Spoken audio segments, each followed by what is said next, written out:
Hi friends, good morning. Welcome back to my channel. So today Thursday fasting. So ఇప్పుడే దీపం అయిపోయింది, tiffin చేసాము. Next లంచ్కి prepare చేయాలి. సో ఈరోజు లంచ్ ఏంటి, ఎలా ప్రిపేర్ చేసిన, ఏం ప్రిపేర్ చేసిన, స్పెషల్ ఏంటి చూసేద్దాం. బాయ్. సో మా పూజ రూమ్ చూసేయండి. ఈరోజు థర్స్డే దీపం పెట్టాను. పైన కిచెన్లో పైన సెల్ఫ్లో ఉంటుంది, ఇది సెల్ఫ్లో పెట్టేశాను. పూజ రూమ్ లేదు.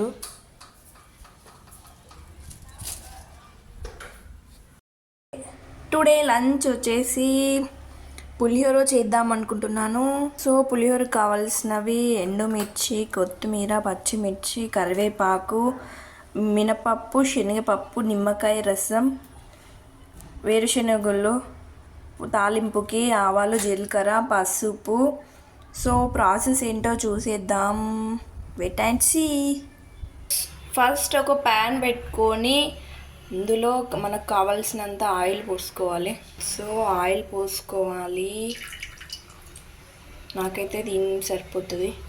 నెక్స్ట్ వేరుశనగ గుళ్ళు ఫస్ట్ వేసుకోవాలి, ఎందుకంటే అవి కొంచెం వేగితే తర్వాత పోపుకి తొందరగా వస్తుంది. సో అవి వేగాలి. పల్లీలు వేగుతున్నాయి. సో అవి కొంచెం వేగాక మళ్ళీ శనగపప్పు, మినపప్పు వేసుకోవాలి. నెక్స్ట్ ఆవాలు, జీలకర్ర బాగా వేగనివ్వాలి. ఇవి కొంచెం సిమ్లో పెట్టుకొని మాడిపోకుండా బాగా వేగనిచ్చుకోవాలి. సో అలా వేగుతున్నాయి. అవి అలా వేగుతూ ఉండగానే నెక్స్ట్ పచ్చిమిర్చి,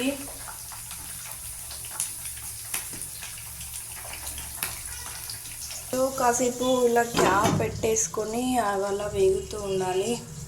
సో పచ్చిమిర్చి వేగిపోయాయి. నెక్స్ట్ ఎండుమిర్చి ఇలా ఒకసారి కలుపుకోవాలి. నెక్స్ట్ కరివేపాకు వేసుకోవాలి. నెక్స్ట్ పసుపు, తగినంత పసుపు వేసుకోవాలి. తగినంత సాల్ట్, ఎంత సరిపోతుందో అంత సాల్ట్. ఫైనల్లీ ఇలా కలుపుకోవాలి. మొత్తం అన్నీ వేగిపోయాయి. ఆడగొట్టుకోవద్దు, సిమ్లో పెట్టుకొని అన్నీ మెల్లి వేగించుకోవాలి. సో ఫైనల్గా నిమ్మకాయ రసం యాడ్ చేయాలి, వేయించుకోవాలి. మొత్తానికి ఈ క్వాంటిటీలో ఇలా రావాలి. సో చూసండి. నెక్స్ట్ రైస్ ఎలా కలుపుతాము నెక్స్ట్ చూద్దాం. బాయ్. సో పులిహోర కలిపిద్దాం. ఒక దాంట్లో రైస్ పెట్టేసి రైస్ వేసుకోవాలి. వేసుకొని నెక్స్ట్ బాగా కలుపుకొని పులిహోర ఇందులో వేసుకోవాలి.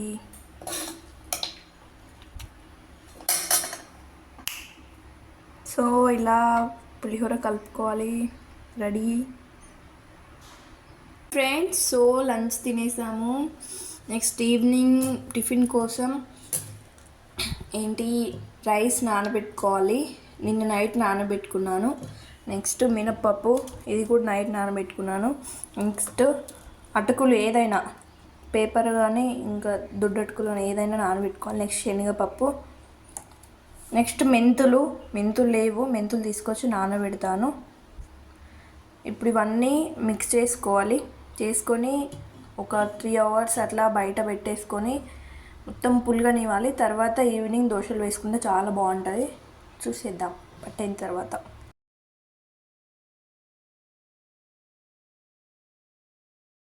మళ్ళీ రెడీ అయిపోయింది పిండి. సో దోశలు ఎలా వస్తాయి ఏంటి అనేది చూసిద్దాం evening. Bye. Hi friends, good evening, welcome back.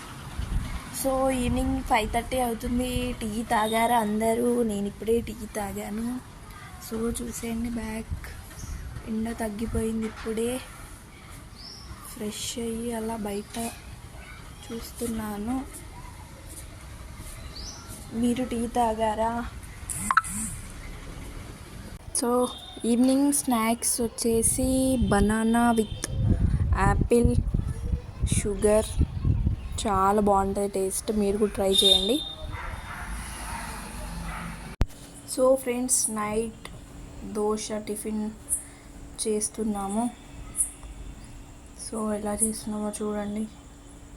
అప్పుడు నానబెట్టుకున్న పిండి ఉంటుంది కదా, అది పులిగేదాకా 3 hours 4 hours అలా పెట్టేసుకొని కాసేపు ఫ్రిడ్జ్లో పెట్టేసుకొని మళ్ళీ తీసి ఇలా దోశ వేసుకోవాలి. నెక్స్ట్ చట్నీల కోసమని మిరపకాయలు నూనెలో వేయించుకోవాలి, పల్లీలు. సో చూడండి, final dosa ready and chutney ready. So thank you for watching. Bye.